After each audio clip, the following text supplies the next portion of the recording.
Hello, everyone. Welcome to this week's FPV podcast. This week, we have a special guest from the West Coast who's going to let us in on a lot of history, especially in X-Cla. We're really glad to have him. He actually has quite a long history in FPV. So, before we introduce our guest, Elvin, what do you got this week? Hey, guys, I hope you guys are out there having fun and enjoying what little great weather we have left of the year. But before we get to this Halloween thing going on around all over the world, I want you guys to make sure you get out there and find another pilot. I want to ask you to take time out of your day and go find you another pilot, another person to go fly with. Find somebody that wants to fly. Help them get to flying. If you can't get some help, let me know. And we'll try to do what we can do to help you find another person to fly with. Because if we don't make this stuff grow, we're going to end up in a corner by ourselves, painted in like everybody else. And we are already being punished for what we haven't done in the past. Right now, here in the United States, the laws have been passed. The president signed the bill. Now we kind of up in FPV purgatory, like whatever, you know what I mean? But hey, get out there and find somebody else to fly with. Teach them about what it takes to be an FPV pilot. Teach them about being respectful to the environment, to the people around them and everybody. That way we can make this thing grow, because if we don't get out there and grow this thing and get these little kids involved, we'll become just another little skateboard thing off in the corner somewhere, and I don't want to do that. There we go. Thanks, guys. Elvin, that was like a sermon. You were preparing for that. Man. Hey, sometimes I want to stand on that preacher's box, sometimes. All right, let's introduce our guest. VonDrone, please introduce yourself. My name is Reiner Von Weber, known as VonDrone, founder of X-Cla and co-founder of ASL, formerly known as Game of Drones. That's who I am. He just mentioned like two sentences, but that is a heck of a lot of history right there. Oh. It's been quite a journey, I will say, because when I first started to get into drones, I really wanted to do aerial photography, and once I met Eli and Mark and they wanted to do drone combat, I was like, I'm down. And drone sports was a thing. And I was like, I don't think I really want to do photography. I think I want to do some drone sports for a while. And I never looked back. Now I'm going back into the photography, but drone sports has been my life. Oh, yeah. It's definitely very big, because I've seen some of the news, coverage of that. And you can get a lot of people in those events, and they're really competitive out there. Oh, yeah. Yeah, for sure. And it's changed a lot. Oh, that's cool, though. But really, even before drones, like, your family has a long history in terms of aviation. Can you tell us a little bit about that? Yeah. So my great-grandfather worked with Howard Hughes. He was part of making the Spruce Goose. He was in charge of ordering the motors, the engines, and installing them. And he was actually on the flight of the Spruce Goose, which only flew once. Yeah. And he was also Amelia Earhart's mechanic at one time, and also Charles Lindbergh's mechanic. And then my grandfather helped on the Apollo missions for stuff that went to the moon. So flight and everything that's aerospace is just deep in my DNA. I mean, I've been around it my whole life, and it's I can't stop thinking about flying, and the way it works for me is like I fly drones because I cannot afford an airplane. Yep, there you go. None of us, well, very few of us really want to, because it is it's a big expense in order to do that. And it's dangerous. And it's dangerous. Yeah, it is. Well, especially the way I fly. Like, you don't want to be on a flight where I'm the captain. No, I'll be down on the ground. I'll be like, that's Elvin flying. No way I'm getting in that airplane. But you know what? The Spruce Goose, I actually remember seeing that as a kid and thinking that was awesome, because it was a plane that should never have flown, but it actually flew. Just like it did. It was I think the world's largest wooden airplane. I believe that was it. And it's up here in Oregon. Yeah, it is. It's still kept in a museum. It's got a pretty weird history too, as in it's been disassembled and reassembled. It was in Long Beach for a long time. Yeah, it's actually has a hard place to stay, because even where it is now, I believe that museum's having a hard time getting people out there because it's so remote. Right. That's true So, because it used to be at McMinnville. I mean, the museum was in McMinnville, which is actually not that far from Portland. It's about 35 minutes. But then where it's at now, it's probably an hour to hour and a half to almost 2 hours, depending on where you're coming from around Oregon. Now, if you're coming from like Seattle or Eugene or somewhere further south, it could be 2 to 3 hours before you even get there. So that wow, kind of would definitely detour. Yeah. Definitely a ton. But you know what? If you're like aviation, it might be worth the visit there. But let's go ahead and move on to drones. Now, obviously, you were into photography stuff like most of us because that was what was hot. And then you all of a sudden, instead of going into FPV, you actually went into drone combat, which is a little bit different from the stories that we usually tell. So are you still involved in drone combat, or have you kind of stepped away for X-Class? No, I definitely stepped away, and actually, drone combat was around before FPV racing. So that was one of the things that happened before why we ASL transitioned drone combat doing the maker fairs, and we had crazy crowds in New York and over in San Mateo. Like people loved it. But once we saw like Charpu and doing FPV, we're like, "What's that? Tell us more. Show us more." It blew our minds more, and so we tried to do drone combat and FPV racing at the same time, and there was just no interest in combat after that. Everything kind of just totally went way over to the FPV world. Oh, okay. So there we go. Onwards to FPV and also racing, and then of course the founding of X-Class. Oh, absolutely. So as we all know, 2015 Drone Nationals happened, and which was an amazing thing where it was the first time that like people got together that were talking online and they were finally racing together. And I was one of the judges that day. And I remember like that first part of the day, like half the people were able to finish. And then by, the day people were finally finishing, Drone Nationals happened in 2016, New York happened. And then they said they were going to do Drone Worlds, which was in Hawaii. Now they had a huge list of all these things that they were planning to do. And one of them was a 1,000 millimeter 50 laps. It really intrigued me. I got my team together and said, we're going to do this. This is what we're going to do. As it came like 2 months before Drone Worlds was supposed to happen, they took it off the internet with no explanation. So here's my team that's got thousands of dollars invested, hundreds of hours invested into like doing a 1,000 millimeter for an endurance race. And we had no race to go to. We were like, let's go. Let's go to Hawaii. Let's show off what we got. Let's be there for the people that did put energy into it. And let's see if people are interested in giant drone racing. And there was no racing at the time. It was Kevin Sellers just pushing an octocopter, which was a Terra 1000. It was an ag rig, it was made for agriculture. I remember that. It was huge. It's like everybody else has had little tiny 5 inches and he saw this huge thing. Yes. Yeah. We're like, what the hell is that? Exactly. We were running 15-inch props, which is like, bigger than all the mini quads that were there. Right. And there was a lot of people that were excited. And other people were like, what is that thing doing here? So we did fly it the one day, and it was like, oh man, Kelvin Lamb was the one that really helped us get the 5 minutes to fly on the one day. And we're like, bro, can we do it one more day? Like, can we fly again? And we found a little spot where the wings were flying. And so when the wings were flying, we got to fly one more time, and we had a really good response. And so that turned out to like a lot of people asking to be involved. How can we be involved? And once we got back to California, we set up a race with Zoe and Kevin, and which we did on Treasure Island. And it was all kind of theory at that time, but it was exciting. Kelvin was able to record the race with his cell phone, and then we were able to watch it. LOS. And we're like, dude, this is cool. And then from there, Tattoo Miguel was just like, let's just take this to an AMA field properly.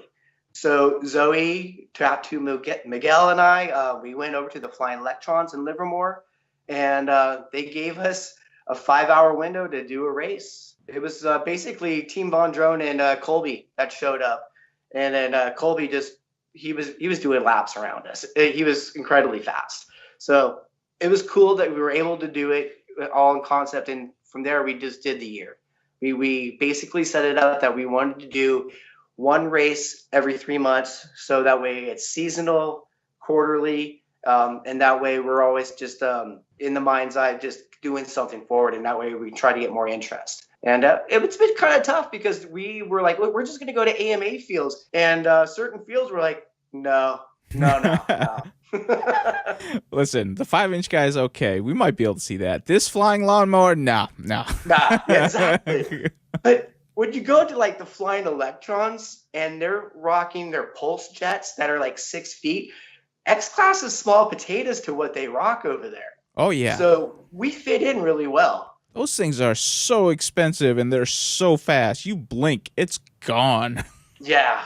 I remember that. I love the smell of nitro in the morning. Right. Oh, dear. Oh, dear. Now, what you're saying right there is kind of what we've experienced in almost all drone racing, in which it's really hard to actually get something moving right at the very beginning. It has to take a small dedicated group. And I do commend you on actually committing to it and actually doing it and continue to do it, because obviously, you know, the first race, probably not as spectacular as you want it to be, nor the second. And it just took a lot of time. What really gave you the, you know, the confidence that this was actually going to grow to what it is now?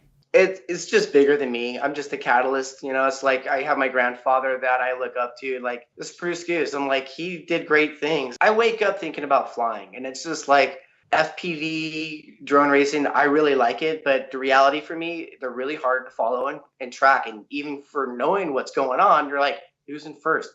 What's the course? What's really going on? And to me, I'm an LOS guy, really. Like, I love flying out line of sight. So me too. This is just something like I get a little nauseous from FPV. It's not for me 100%, but I do it. I do enjoy it. But I get a different caliber of excitement and enjoyment doing LOS. I just really enjoy getting an X-Class in the air. I love the sound of it, really. It's changed the sound of what drone racing is. It's not the high-pitched sound. It's more of a growl. Right. Yeah. Versus, you know, and now we're getting all these different prop sizes, and I'm getting sound like a V8 going by. Right. Yeah, I'm getting to the point where like, oh, those are master air screw 1312s. Oh no, those are 14 55s. You know, I'm kind of getting to that point where and knowing the different like carbon fiber props, of course, they all have like a certain sound to it. Like like you say, like a V8 versus a V6. You know. Right. Yeah, you definitely do know. Yeah.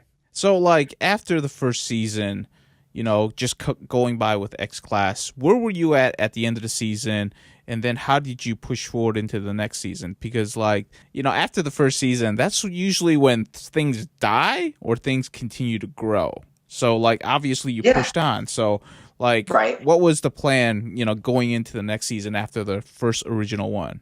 Well, we organized more. We have a big group, and you know, finding a really good CEO that would lead us. Noah Furman's done an amazing job. He's taken the company further than I would have by myself. He went towards the auto racing scene, which was something that was not on my radar. Not really like I'm all about the AMA fields, and that was one of the things that we wanted to introduce. So two things was like, let's go back to where we started, you know, let's see if we're invited back to the fields that we went to.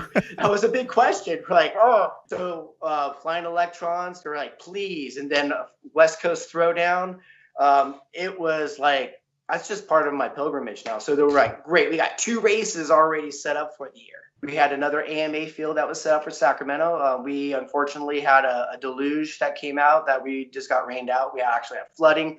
We had to cancel it. We just kind of improvised where an opportunity was where I got to meet you was the IO. Yeah, and that was one of the coolest events I've ever been to. Like multi-GP, Chris Thomas and them has done such a great job of putting on an event.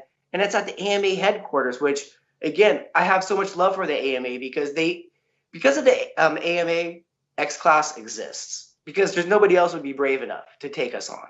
Exactly. Yes, I can totally understand that because it is a big drone and it's going very fast. Right. And so they give us a really safe arena to do it, and they give us insurance, which is a big deal.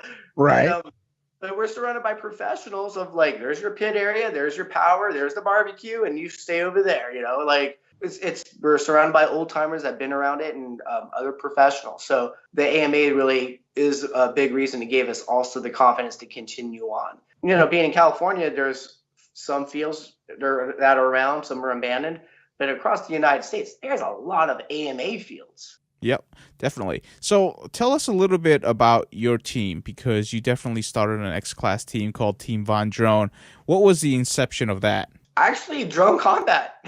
Oh, okay. Honestly, yeah. Going to do game of drones, and we're going to do some combat. And we showed up with what we call the California Legals, which are my drones that I make out of PVC and wood. And we were going against the Game of Drones Kydex Hero, what they had. And our whole objective was to stay in the air and take out the props. And that was fun. Combat kind of went down, and everybody kind of got like a little more real jobs for a little bit to pay bills. The whole thing about going to Hawaii brought the team together again. And at that time, they were like, hey, it's a team of 5. So we're like, okay, brought in 5 people. I decided to bring it up to 9 people because I wanted to surround myself with people that I really love and I trust. We're not all pilots. We are in some form or fashion, but what we really are is a brain trust that people that have been in the drone industry for a long time since the beginning. Eddie Codell, Eddie.com, he was the one that did the flying robot. He was the first person that did the drone film festival in San Francisco. Okay. So, a lot of unique people. Kevin Sell, he worked for Lucas doing sound, so, and then you got Justin Kupla-Kelly, which does a lot of everything, he's very talented, and Edie Sellers, she does Game Hounds. She's been doing that for a long time. And of course, Zoe, she's just the world champion that she is. Really proud that what she's done is she started her own team with Team Dysonian, and it's taken what we were doing as our thing, and she's taken it to a whole nother level, working with her resources and working with Andrew Dysonian, coming out with some crazy copters that I would never even thought of. All I can say is that it just blows my mind. I'm really proud of what everybody's doing. Awesome. So, during that transition going from combat into X-Class racing, are you guys still going strong going forward into 2019? Oh, yeah. Yes, we are. So, again, a lot of it has to do with what being invited back to the AMA fields. West Coast Throwdown, it's already happening again, so we're excited about that. Flying Electrons have invited us back. But what we're doing this year is that we're going to be spending more time east of the Rockies. We're going to get out of California more. All the chapters that we have out there, I really want to go out and spend time with them. Starting from Arizona, Dayton, Ohio, Florida, Texas, got the UK and Australia. So it's a big list, but I'm trying to figure out how I can go see people that have really, I don't know, I just call them, I just think everybody's brave enough to take it to the next level, because it's definitely bootstrapping. It's definitely, oh yeah. It's not a hype of anything. It's just next level of what drone racing is in my eyes. Me and J-Day have been talking, and we definitely want to put on one good big event in 2019 for X-Class, because me and Detroit Joe and also Andrew over in Cincinnati, we're all working on a frame for X-Class. Elvin obviously has an X-Class, so we're definitely trying to do something for 2019, because it is a very different league, and we're excited to see what it can actually grow to, because it actually has professional appeal, mostly because of the size, the noise. I was just at the Red Bull Air Race, so they're racing small prop planes at 200 miles an hour inside the Indianapolis Motor Speedway, and they can draw a crowd, because bigger and more power and a lot of noise. It's a winning combination to draw people. Oh, absolutely. For your team, do you have a circuit that you're going to try to travel? Is that a plan, or is it kind of something you're trying to form?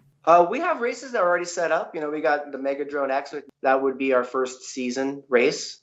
And then from there, it looks like Texas has a place that they have a drone field out there. We've got stuff penciled in, and things are already starting to overlap, because we also have the circuit racing again, which is doing the oval race tracks. Yeah, tell us a little. Oh, sorry. Go ahead. Keep going. Yeah, go ahead. No, tell us a little bit about that, because I've seen the highlights and the pictures, but how did that happen, and what is it like to actually be a guest there, to a real professional or semi-professional race? So Dave Swindell, who's part of X-Cla, has been in the circuit racing forever. He's like one of the founders of making that happen. And he's one that approached us, was like, with the way that car racing is right now, the fan base has gone down. And so that whole automobile racing circuit has died in numbers. And so he saw that, this had a potential to work with the crowds, because they're not just race car fans, they're racing fans. Mm-hmm. And so getting some new excitement, and then also being able to get into a new arena, because what happens is that the cars race, and we actually have our own division. So the cars race, they stop, we race, and then the cars come back on. So we're stuck in the middle of the whole thing as these cars are going by, spinning out, and you smell, the exhaust the whole time for the most part while you're out there. And it can get pretty dirty, but it's exciting, the sound of it and everything, and the crowds, and it goes till nighttime. So one of the things that's really interesting is that the pilots have to be 107. And the reason that is because of the night waiver, because the way the night waiver thing is written, we wanted to be making sure that we had everything that was like by the book. And we would like to just to be the AMA thing, but we thought that was something that's a gray area. So to go that extra mile, we wanted to be professional as possible and make sure that our pilots are 107. Now, I got a question. What if that changes? We will adapt. That's all we can do. It's like, it's pretty hard to say even what is going on right now with all these rules changing. It's like, I haven't even dove into what, the president signed and what that means for me, because honestly, it's interpretation, True. FAA has said a lot of things, has done a lot of things, and, they've lied. I just say it as this, and so I also changed my whole thing about photography, because I was like, wow, I have to get my 333. Okay, I'll get my 333. So what does that entail? Well, you got to get your pilot license. Okay, how much is a pilot license? Oh, about $13,000. Dude, I'm already in debt. Right. Let me change plans. And I kind of went into making PDVs for a little bit, because I'm like, I'll just get into manufacturing, right? If I have to pay all that money for my 333, let me change my whole program of going into the drone world. Mm-hmm. Definitely. So it's open for interpretation until they really figure their stuff out, because they're grasping. They don't even know what they're doing. Well, right now, most of the things is just, recommendations. It's not really rules. They're just recommendations. So I mean, I'm me personally, I'm like, I don't care anymore. I can't, I want to be safe, but I don't I'm not going to go out. Don't tell me I can't fly over water. Don't tell me I can't fly a mile out with my friends. We go to places where we are remote. We're not going to bother nobody. You know what I mean? Right. And don't tell me I can't fly on my friend's personal property that's 3 miles wide. Don't tell me that. Tell me something like, don't fly downtown Portland. Okay, I'm good. I got you. Don't fly around the police station. Okay, got you. Don't fly around, the airport. Got you.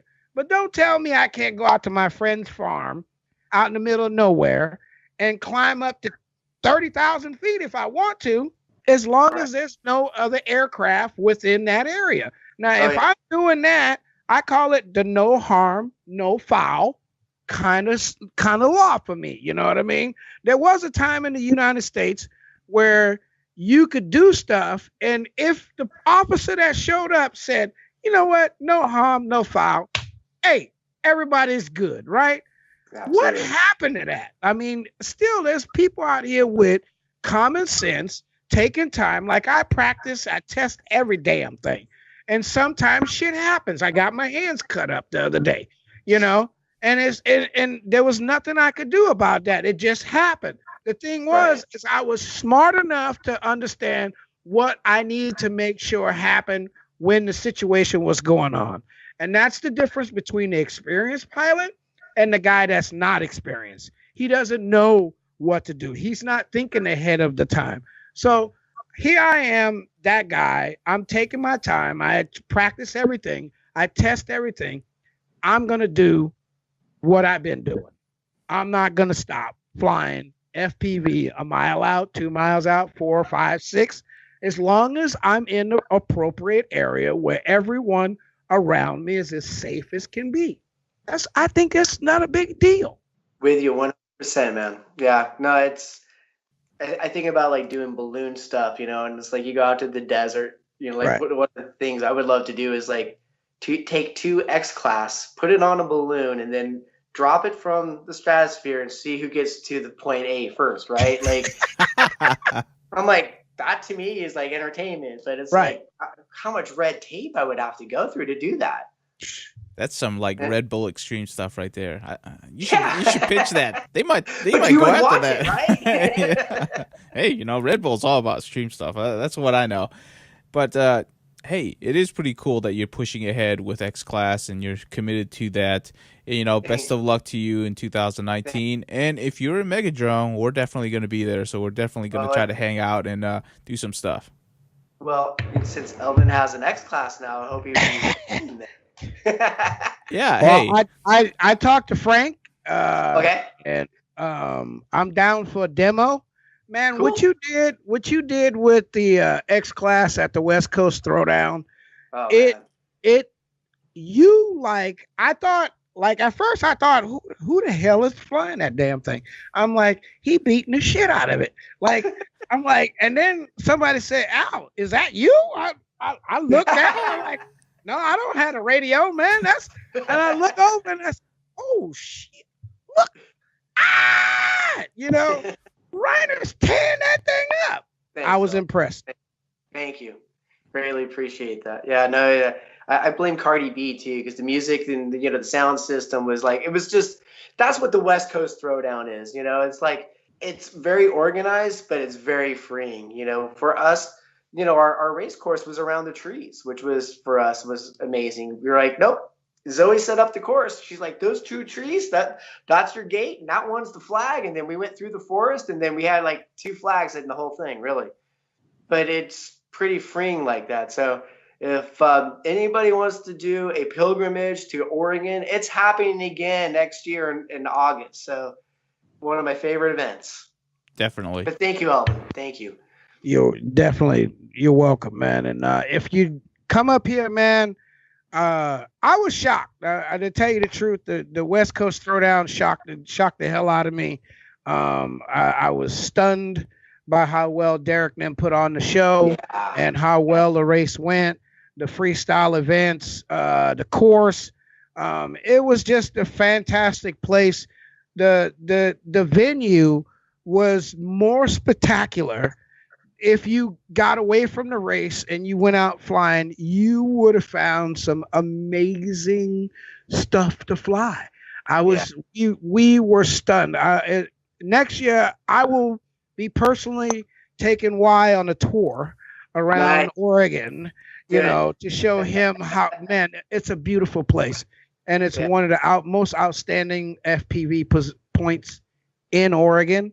River, hills, valleys, creeks. Oh man, trees. It's just amazing. Come on out, everybody. Come on out. I got to get my plane tickets early. My flights for 2019 are gonna start really killing. It's gonna kill me. I got a lot of stuff to do. Okay. Prioritize. Gotta prioritize. Okay, so last question before we start wrapping up. So, VonDrone, if you had a magic ball and you were to rub it for 2019, what do you hope will happen to X-Class in 2019? I mean, what is like the road at the end of the tunnel that you would want to see at the end of 2019? To be a 2020 where everybody just invites us out and we get to show up with their batteries and propellers and just kind of be able to hand out more X-Class.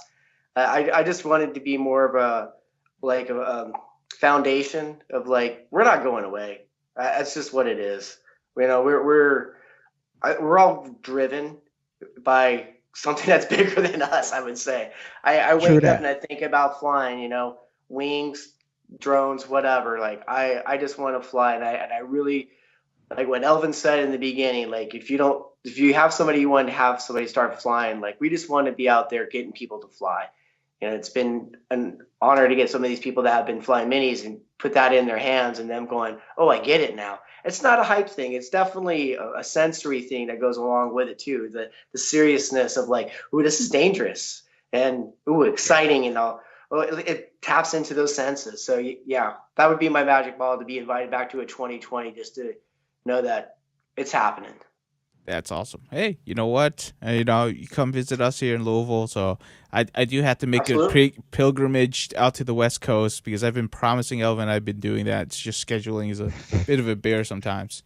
Is the throwdown going to be at around the same time? Because it's right next to I/O. That's the problem. It's very annoying. That was pretty tough for me. I imagine it was. I was trying real hard. Put it in the car and wait. I know. That's what I mean. It's like, wow. It's like he did it. It's like I couldn't do it. I was like, I could not get the arrangements in time. But Elvin covered me. Elvin was a good man. He went out there. We'll take care of you, Y. Oh, we had fun. We had lots of fun. I saw the photos, man. I saw the photos. Gotta come out. I do have to come out. All right, let's start wrapping up the show. All right, VonDrone, thank you so much for being on the podcast. If somebody wants to reach out to you, give you ideas, support you, where can they find you on the internet? You got xclass.racing or VonDrone.com. All right, VonDrone.com. That's where your team is. It's actually got a pretty cool picture, and I saw Elvin's new rig, and that's cutting edge right there. It's sexy looking, so definitely check them out. All right. Blue Demon is coming, boys. Hey, I want to see that demo, Elvin. So you better put on a good demo. That's all I'm gonna say. I break a lot of shit. You know that. Hey, as long as I don't have to run after your drone, we're good. All right. All right, VonDrone. Any last words before we wrap up? Oh, thank you just to my sponsors. Tattoos been like my only sponsor. They came out with new batteries for the Fun Flies, and I think they're pretty rad. Get FPV and just really everybody and anybody who's really supported X-Cla and is out there in the FPV community. Just keep on doing what you're doing. Follow your dreams. Follow your dreams. There you go. It's wise words from VonDrone. Somebody who has been around the FPV community for quite a long time now, and we hope you continue success. Thank you. All right, we are out for the week. Peace.